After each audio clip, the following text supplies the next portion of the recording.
সম্মানিত দর্শক, আমন্ত্রণ জানাচ্ছি আজকের সংবাদপত্র অনুষ্ঠানে। আমি তারিকুল ইসলাম মাসুম। যেখান থেকে আমাদের সাথে যুক্ত হয়েছেন শুভেচ্ছা, ভালো আছেন সেই প্রত্যাশা রেখে শুরু করছি আজকের অনুষ্ঠান। আজ আমাদের সাথে স্টুডিওতে আলোচনার জন্য উপস্থিত আছেন রাহিদ এজাজ, প্রথম আলোর বিশেষ প্রতিনিধি। আপনাকে স্বাগত জানাচ্ছি। ধন্যবাদ। কেমন আছেন? এই তো আছে। পত্রিকাগুলোর শিরোনাম দেখে আসি। জি। বাংলাদেশ প্রতিদিন আলোচনায় আওয়ামী লীগ নিষিদ্ধ, সন্ত্রাস দমন আইনের প্রয়োগ হতে পারে, ভিতরে প্রস্তুতি চলছে, সচিবালয় এলাকায় সতর্কতা, উপদেষ্টা পরিষদের জরুরি বৈঠক।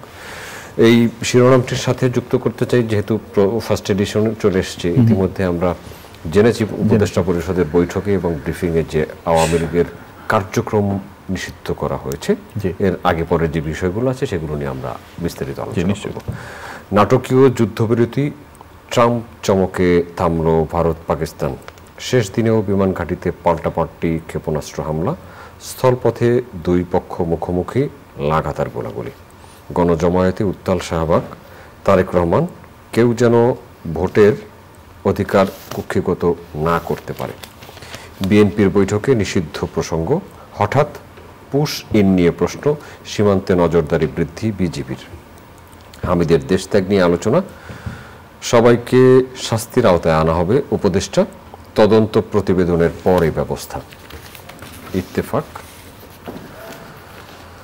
আওয়ামী লীগ নিষিদ্ধের রোডম্যাপ না আসায় মার্চ টু যমুনা ঘোষণা, ট্রুথ অ্যান্ড রিকনসিলিয়েশন কমিশন করা হবে, আইন উপদেষ্টা, ট্রাম্পের মধ্যস্থতায় শর্ত সাপেক্ষে ভারত পাকিস্তান যুদ্ধবিরতি, সিন্ধু পানি চুক্তি স্থগিতই থাকছে, এনডিটিভি, পাকিস্তানের 3টি বিমান ঘাঁটিতে ভারতের হামলা, পাল্টা হামলা পাকিস্তানের, সিসি ক্যামেরায় অজ্ঞাত যুবক, নথিপত্র গায়েব, শেওড়াপাড়ায় 2 বোন খুন, চলে গেলেন মোস্তফা জামান আব্বাসী, প্রধান উপদেষ্টার শোক, বাংলাদেশের মানুষ আওয়ামী লীগকে দেখতে চায় না, মির্জা ফখরুল। মানব জমিন, আন্দোলনকারীদের মার্চ টু যমুনা ইন্টারকন্টিনেন্টালের সামনে অবস্থান, করণীয় নিয়ে উপদেষ্টা পরিষদের জরুরি বৈঠক, যুদ্ধবিরতি, এক্সে ট্রাম্পের বার্তা, ভারত পাকিস্তান সম্মত নিরপেক্ষ ভেন্যুতে হবে আলোচনা, মোদি শেহবাজের প্রশংসা, 3 মাসে যুক্তরাষ্ট্রে পোশাক রপ্তানিতে শীর্ষে বাংলাদেশ, চলে গেলেন মোস্তফা জামান আব্বাসী, হাত বদলে চলছে নীরব চাঁদাবাজি। কালের কণ্ঠ, শাহবাগে গণজমায়েতে জনস্রোত, আওয়ামী লীগ নিষিদ্ধের দাবি, ভারত পাকিস্তান যুদ্ধবিরতিতে সম্মত, মধ্যস্থতায় ট্রাম্প, সমৃদ্ধ বাংলাদেশ গঠনের জেনারেল ওয়াকারের বার্তা, সেনা ম্যাজিস্ট্রেসি বহালে কুচক্রের মাথায় বাজ। আমার দেশ, ভারতে পাকিস্তানের পাল্টা হামলার পর যুদ্ধবিরতি, আওয়ামী লীগ নিষিদ্ধে 2 বিকল্প চিন্তায় এগোচ্ছে সরকার, আন্দোলন অব্যাহত রাখার ঘোষণা, আওয়ামী লীগ নিষিদ্ধের স্লোগানে প্রকম্পিত শাহবাগ, গাজার দুর্ভিক্ষ ও মানবতা রোধের চরম ক্ষয়, আব্দুল হামিদের 2 শ্যালক 2 দলে। আমাদের সময়, ট্রাম্পের মধ্যস্থতায় যুদ্ধবিরতি, ভারত পাকিস্তান সামরিক সংঘাত, জরুরি বৈঠকে উপদেষ্টা পরিষদ, চট্টগ্রামে তারুণ্যের সমাবেশে মির্জা ফখরুল, আওয়ামী লীগকে আর দেখতে চায় না 18 কোটি মানুষ, ভোটাধিকার নিয়ে ষড়যন্ত্র হতে পারে, সতর্ক থাকুন, তারেক রহমান। আওয়ামী লীগ নিষিদ্ধের দাবিতে অনড় আন্দোলনকারীরা, যমুনা ও সচিবালয়ের আশেপাশে সমাবেশ নিষিদ্ধ, গণবিজ্ঞপ্তি, তত্ত্বাবধায়ক ফেরানোর পক্ষে গণফোরাম, ঐকমত্য কমিশনের সংলাপে প্রস্তাবনা। কালবেলা, পশুর দাম হতে পারে চড়া, শঙ্কা সংকটেরও, আওয়ামী লীগ নিষিদ্ধের বিচার ট্রাইব্যুনালে। পতিত পলাতক অপশক্তির পুনর্বাসন চায় না জনগণ, বুদ্ধ পূর্ণিমার মত বিনিময়ে তারেক রহমান, আজ শুভ বুদ্ধ পূর্ণিমা, লাল পাসপোর্টে দেশ ছাড়েন আব্দুল হামিদ, যুক্তরাষ্ট্রের মধ্যস্থতায় যুদ্ধ থামাতে রাজি ভারত পাকিস্তান। দেশ রূপান্তর, আওয়ামী লীগ নিষিদ্ধ, বিমানবন্দরে স্বরাষ্ট্র উপদেষ্টা, আব্দুল হামিদের দেশ ত্যাগে দায়ীদের বিরুদ্ধে ব্যবস্থা, ভারত পাকিস্তান যুদ্ধবিরোধী, ট্রুথ অ্যান্ড রিকনসিলিয়েশন কমিশন হবে, স্বৈরাচারের পুনর্বাসন চায় না দেশবাসী, তারেক রহমান, সীমান্তে আরও 10 জনকে আটক বিজিবির, 5 দিনে 177 জনকে পুশ ইন, গাজীপুরে বাড়তি 1200 পুলিশ। খবরের কাগজ, দ্বিতীয় দিনে উত্তাল শাহবাগ, যে প্রক্রিয়ায় রাজনৈতিক দল নিষিদ্ধ হয়, যুদ্ধবিরতিতে রাজি ভারত পাকিস্তান, সামরিক স্থাপনায় পাল্টাপাল্টি ব্যাপক হামলা। আলোকিত বাংলাদেশ, যুদ্ধবিরতিতে পাক ভারত, দিনভর বিক্ষোভ, ফের যমুনার সামনে জনতা। আমাদের সামনে আসা পত্রিকাগুলোর শিরোনাম পড়ছিলাম। আজ এবং গতকাল 2 দিনের সবচেয়ে আলোচিত যে বিষয় ছিল আওয়ামী লীগ নিষিদ্ধের দাবিতে শাহবাগে এনসিপি এবং অন্যান্য রাজনৈতিক দলের নেতাকর্মীদের, যেটা বৃহস্পতিবার সন্ধ্যা থেকে শুরু, তাদের দাবি ছিল আওয়ামী লীগের নিষিদ্ধকরণ। 3 দফা দাবি ছিল। সেই দাবির কি পূর্ণ হয়েছে সে বিষয়ে আমরা আলোচনা করব, আপনার কাছ থেকে জানবো। উপদেষ্টা পরিষদের বিশেষ বৈঠক অনুষ্ঠিত হয়েছে।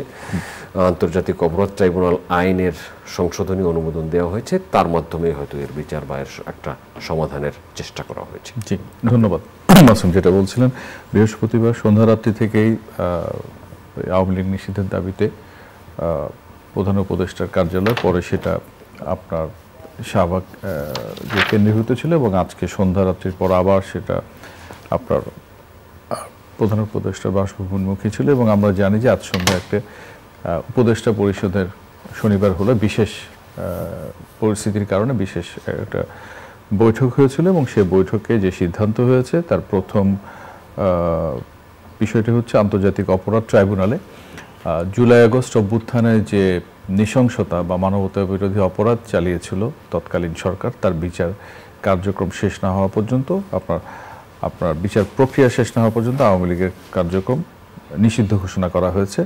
এবং ট্রাইব্যুনালে আইনের প্রস্তাবে সংশোধনী এনে সেখানে বলা হয়েছে রাজনৈতিক দল তার অঙ্গ সংগঠন বা সমর্থকদেরও শাস্তি দেওয়া যাবে। এবং এর পাশাপাশি আরেকটা বিষয় সেখানে যুক্ত হয়েছে, জুলাই ঘোষণাপত্র নিয়ে দাবি ছিল এনসিপি এবং ছাত্রদের এবং সহ বিভিন্ন রাজনৈতিক দলের। তো সেটিই বলছি, এই আজকে যে বিশেষ বৈঠক বা সবার পরের 30 কর্মদিবসের মধ্যে সেই ঘোষণাপত্র প্রকাশ করা হবে। তো মোটা দাগে যদি আমরা বলি যে আওয়ামী লীগের 3টা যে দাবি তাদের দিক থেকে দেওয়া ছিল, এবং হাসনাত আবদুল্লাহ তিনি তার ফেসবুক পেজে বলেছেন যে তাদের 3 দফা দাবি পূরণ না হলে ফিরে যাবেন না। 3 দফার দাবি যদি বলি, প্রথম দাবিটা হচ্ছে আওয়ামী লীগকে সন্ত্রাসী রাষ্ট্রদ্রোহী ঘোষণা করে নিষিদ্ধ করা, এটা তাদের প্রথম দাবি। দ্বিতীয় দাবি হচ্ছে আপনার আন্তর্জাতিক অপরাধ ট্রাইব্যুনালে আওয়ামী লীগের দলগত বিচারের বিধান যুক্ত করা। আমি তো একটু আগে বলেছি ট্রাইব্যুনালের বিচারে সংশোধনী আনা হয়েছে। আর শেষের দাবিটা হচ্ছে 3 নম্বর দাবিটা হচ্ছে জুলাইয়ের ঘোষণার পত্র জারি করতে হবে। সেটার ব্যাপারেও আজকে সিদ্ধান্ত নেওয়া হয়েছে। যদিও তিনি লিখেছেন এই 3 দফার একটা বাকি থাকলেও ছাত্র জনতা পিছু হটবে না, পথ থেকে সরবে না। তো এমন একটা অবস্থা, এবং এটি তাদের দীর্ঘদিন শুরু থেকে বলে আসছিল যে আওয়ামী লীগকে নিষিদ্ধ করা। এবং আমরা এই অনুষ্ঠানে এসে আমি একাধিকবার আলোচনা করেছি যে আওয়ামী লীগ নিষিদ্ধ হবে কি হবে না। অন্তর্বর্তীকালীন সরকারের মধ্যে এক ধরনের দ্বিধাবিভক্তি, দোদুল্যমানতা ছিল, রাজনৈতিক পরিসর আমরা সেটা দেখেছি যে আওয়ামী লীগকে নিষিদ্ধ করা হবে কি হবে না, এরকম একটা বিষয়। এবং সেই জায়গাতে আমি বলবো যে আপনার সরকার 8ই আগস্ট দায়িত্ব নিয়েছিল প্রফেসর ইউনূসের নেতৃত্বে। সেই সরকারের 9তম মাসে এসে এরকম একটা ঘোষণার দিকে চাপে পড়ে হোক বা প্রেশারে হোক তারা গেছেন। এখন দেখতে হবে যে জিনিসটা কিভাবে ইমপ্লিমেন্ট হয়, এবং তারা যে বলছেন, যারা আন্দোলন করছেন, যে একটা দাবি যদি মানা না হয় তারা হয়তো ওই জায়গাটাতে, যে একটা হচ্ছে তারা বলছে নিষিদ্ধ করতে হবে, আর ওনারা বলছেন ট্রাইব্যুনালের বিচার প্রক্রিয়া যতদিন চলছে ততদিন পর্যন্ত আওয়ামী লীগের কোনো রকম সাংগঠনিক কার্যক্রম চালাতে পারবে না।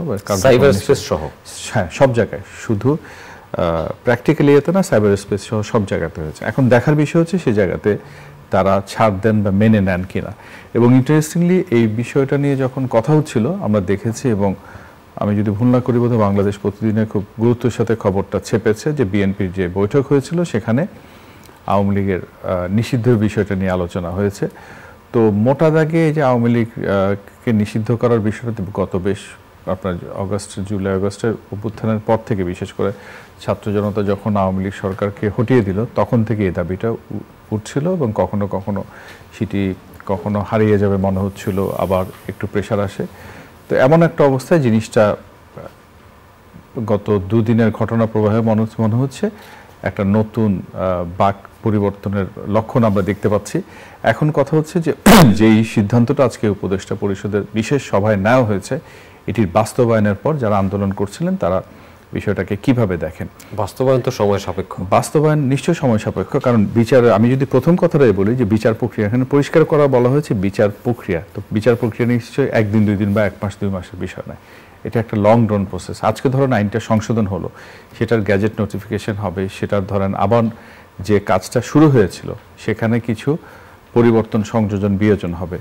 তো এই সংযোজন বিয়োজন সময় এই সময়টা তারা ছাড় দেন কিনা বা মেনে নেন কিনা সেটা সময় সাপেক্ষ ব্যাপার। এবং এখন আমাদের দেখতে হবে যারা আন্দোলন করছিলেন তারা বিষয়টাকে কিভাবে দেখছেন, কারণ মাত্র তো আজকে রাতে সিদ্ধান্তটা হলো, প্রজ্ঞাপন হয়তো আগামীকালও হবে না, আগামীকালও সরকারি ছুটি, তারপরের কর্মদিবস হবে।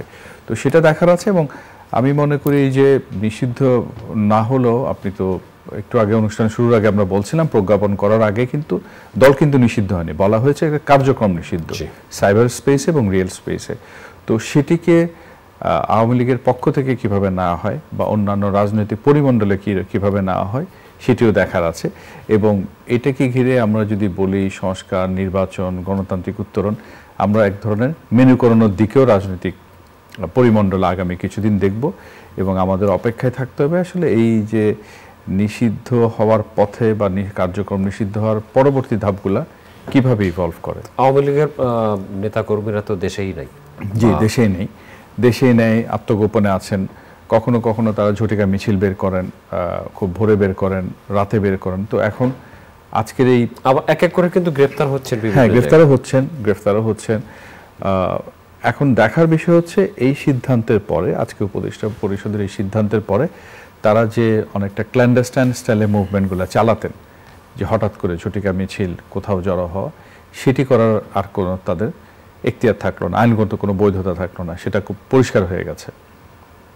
আচ্ছা, আমরা অন্য আরেকটি বিষয়ে যাই, সেটিও আলোচিত বিষয়। বাংলাদেশ, ভারতে এবং পাকিস্তানে, ভারত এবং পাকিস্তানের যে যুদ্ধ অবস্থা ছিল, আক্রমণ পাল্টা আক্রমণের মধ্যে ডোনাল্ড ট্রাম্পের মধ্যস্থতায় 2 দেশ যুদ্ধবিরতিতে সম্মত হয়েছে, যদিও এরপরেও কোথাও কোথাও আবার আমরা খবর পেয়েছি যে আসলে যুদ্ধবিরতি কার্যকর ওইভাবে কতটা হয়েছে বা হয়নি।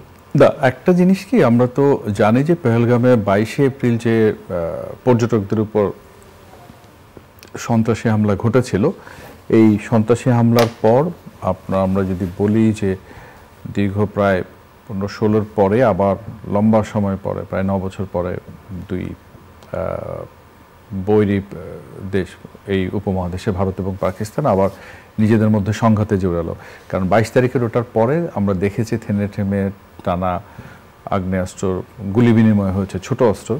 তারপর আবার আমরা দেখেছি ভারতের পক্ষ থেকে নরেন্দ্র মোদী তার services chief of defence staff, defence minister, NSS, foreign minister সবাইকে নিয়ে বসে সিদ্ধান্ত দিয়েছেন অপারেশন ফ্রিডম। এবং তিনি যখন এই মিটিং করেন, ওই দিন রাতে পাকিস্তানের তথ্যমন্ত্রী বলছিলেন যে তাদের কাছে গোয়েন্দা তথ্য আছে যে 2 থেকে 36 ঘন্টার মধ্যে, যদি সেটা 36 ঘন্টা হয়নি, হয়তো সেটা একটা চালও হতে পারত, কিন্তু শেষ পর্যন্ত ভারত হামলা চালিয়েছে।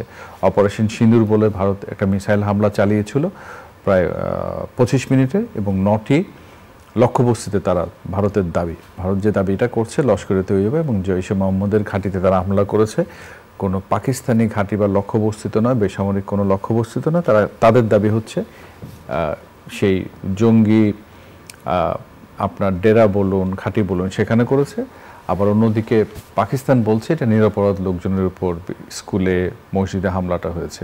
তো এটার পর পাকিস্তান পাল্টা হামলা চালায়, সেটা আমরা দেখেছি। পাকিস্তান দাবি করছে 5টা অন্তত জেট তারা ভূপাতিত করেছে, আবার ভারত সেই সংখ্যাটা 3 বলছে। এখানে দাসল রাফালে বলে সবচেয়ে অত্যাধুনিক জেট ভূপাতিত করার দাবি, তার সঙ্গে চীনের যুক্ততা, অর্থাৎ চীনের জেট দিয়ে সেটা করা হয়েছে। এরকম নানানভাবে চলছিল এবং পাল্টাপাল্টি কিন্তু টানা 7 থেকে শুরু করে 9 তারিখ পর্যন্ত চলেছে।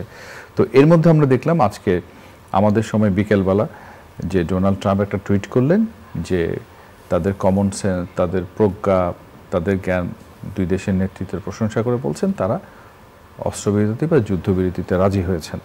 এবং যুক্তরাষ্ট্রের পক্ষ থেকে বলা হয়েছে মার্কিন পররাষ্ট্রমন্ত্রী মার্কো রুবিও এবং ভাইস প্রেসিডেন্ট জেডি ভেন্স আপনার দুই দেশের পররাষ্ট্রমন্ত্রী এনএসএ তাদের সাথে কথা বলে আর্মি চিফের সাথে কথা বলে এটা করেছেন। ইন্টারেস্টিংলি ভারত আবার তাদের ব্রিফিংয়ে বলছে যে তারা নিজেরা আলোচনা করে, অর্থাৎ কমান্ড লেভেলের যারা ছিলেন ডাইরেক্টর জেনারেল অন্তত বিক্রম মিস্ত্রি তেমনটাই দাবি করলেন।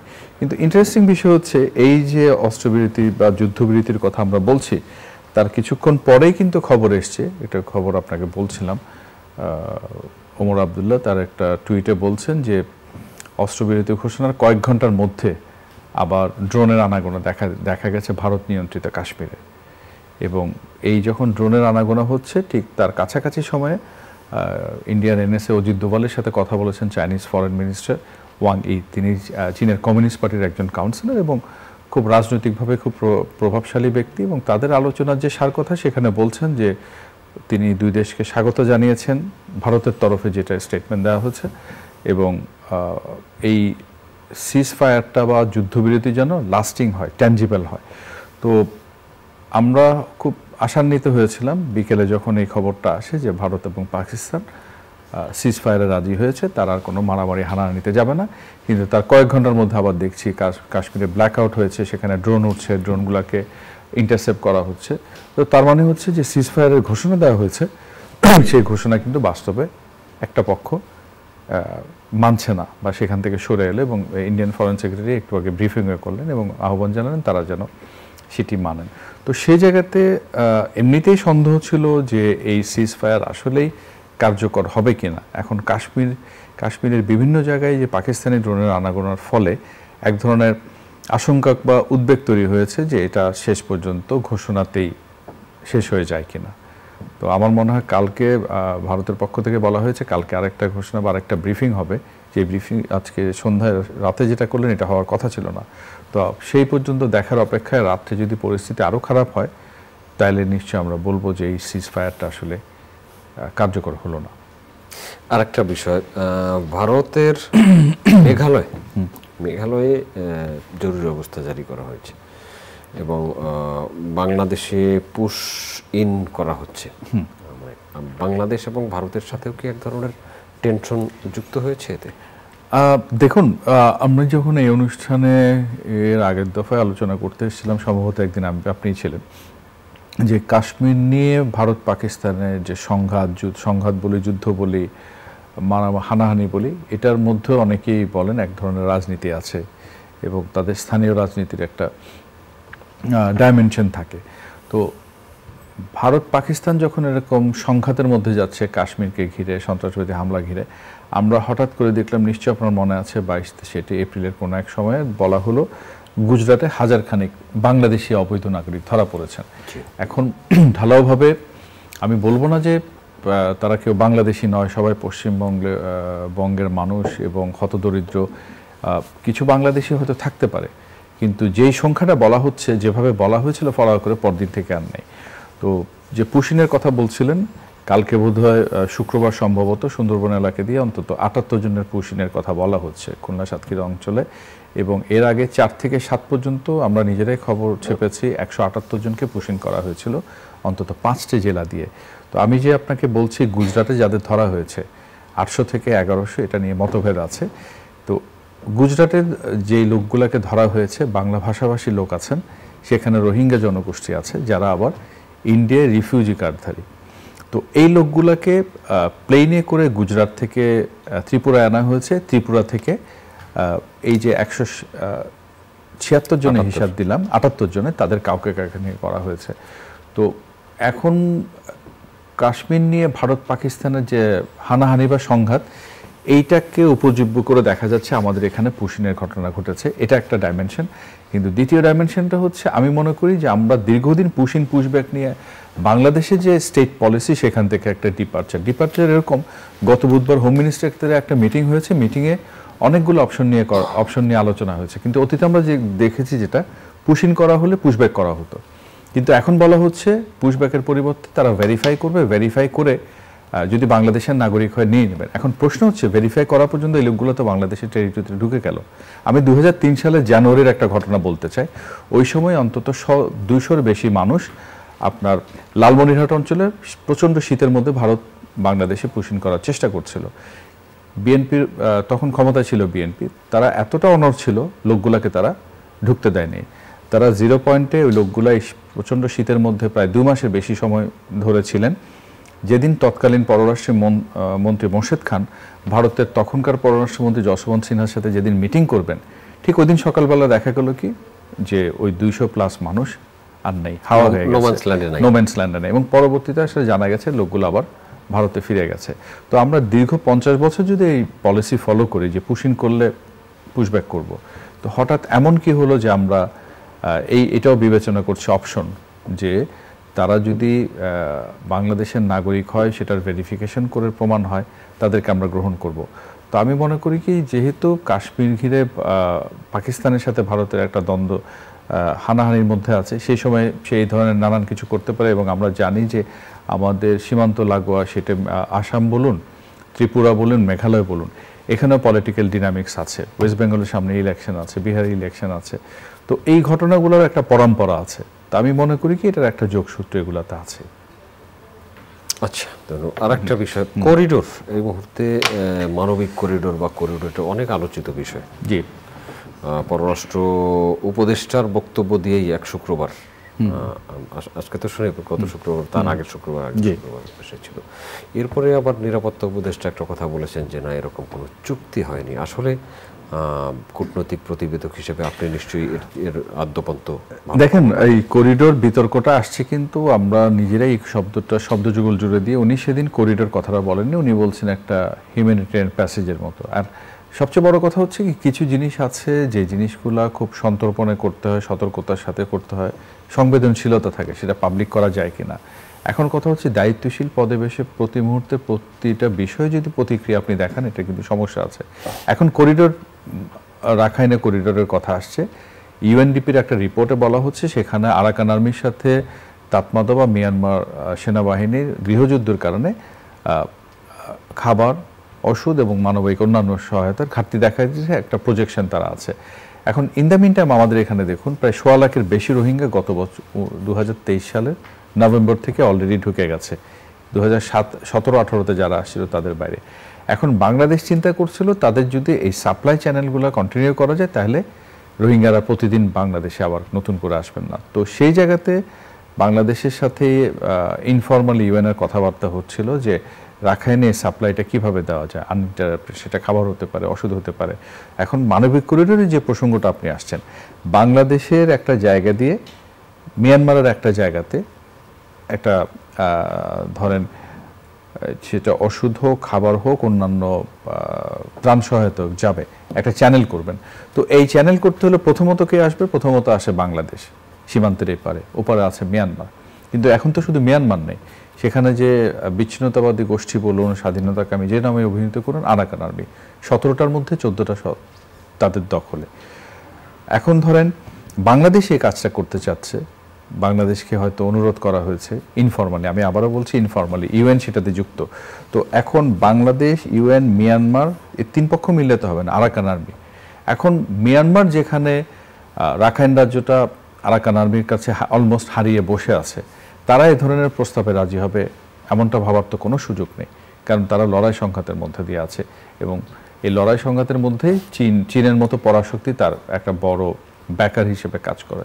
তো সেই জায়গাতে এমন একটা সেন্সিটিভ প্রজেক্ট নিয়ে আলোচনা করার আগে, কথা বলার আগে আমাদের মনে হয় আরেকটু সংযত, সাবধানী হওয়া দরকার। এবং আমি আসলে মানবিক করিডোরে খুব, আমাকে যদি বলেন খোলামেলাভাবে বলতে পারি, মানবিক করিডোরে আমি আসলে আদৌ কোনো সম্ভাবনা দেখছি না, এটা হওয়ার সুযোগ নেই। এই প্রসঙ্গে বলে রাখি, বছরখানিক আগে থাইল্যান্ড একবার চেষ্টা করছিল। আমরা জানি মিয়ানমারের সাথে থাইল্যান্ডের সীমান্ত আছে এবং থাইল্যান্ডের সাথে মিয়ানমারের সম্পর্ক কিন্তু অন্তত আমাদের চেয়ে অনেক অনেক গুণ ভালো।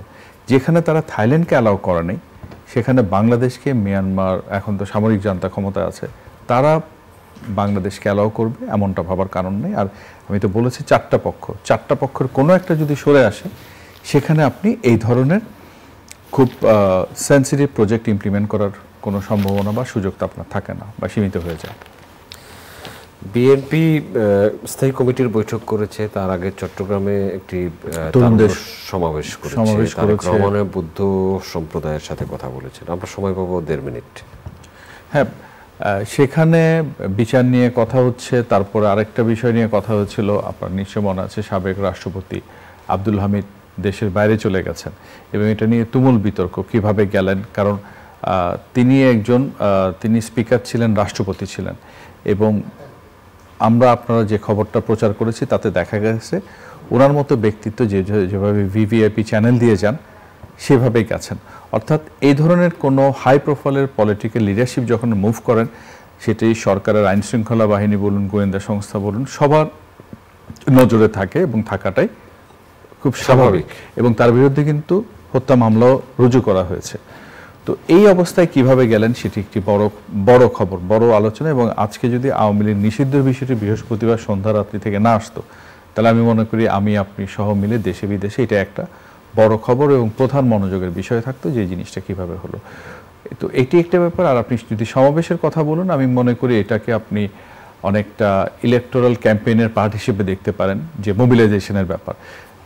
চট্টগ্রামে আপনার তরুণদের সাথে সমাবেশ করেছে, এর আগের দিন বিএনপির স্থায়ী কমিটির সদস্য আমির খসরু মাহমুদ মত বিনিময় করেছেন, আজকে পাবলিক একটা গ্যাদারিং হলো। তো এটা আমি মনে করি অনেকটা সাংগঠনিক, রাজনৈতিক, এবং তাদের যে আপনার শক্তি সমাবেশ আছে, শক্তি সমাবেশের একটা প্রতিফলন হচ্ছে চট্টগ্রামের জমায়েতটা। আমি জিনিসটাকে সেভাবে দেখি। আর যে আলোচনা বললাম বা আওয়ামী লীগ নিষিদ্ধ করা বা আওয়ামী লীগ নিয়ে বিএনপির অবস্থান, সেটি তো কালকে তাদের যে সভা হয়েছে সেই সভাতে কিন্তু আলোচনা হয়েছে। অর্থাৎ একটু আগে যে কথাটা বলছিলাম, আওয়ামী লীগকে নিষিদ্ধ করা, তার সাংগঠনিক কাজকর্ম করতে না দেওয়া, ওইটা নিয়ে কিন্তু এক ধরনের রাজনৈতিক পোলারাইজেশন আমরা অলরেডি দেখতে শুরু করেছি। ধন্যবাদ রাহিদ রেজা। সম্মানিত দর্শক, এতক্ষণ আমাদের সাথে থাকার জন্য অনেক কৃতজ্ঞতা। আপনাদের মঙ্গল কামনা করে শেষ করছি। আগামী অনুষ্ঠান দেখার আমন্ত্রণ রইল। দেখা হতে পারে অনুষ্ঠানে। ভালো থাকবেন সবাই, সবার জন্য শুভকামনা।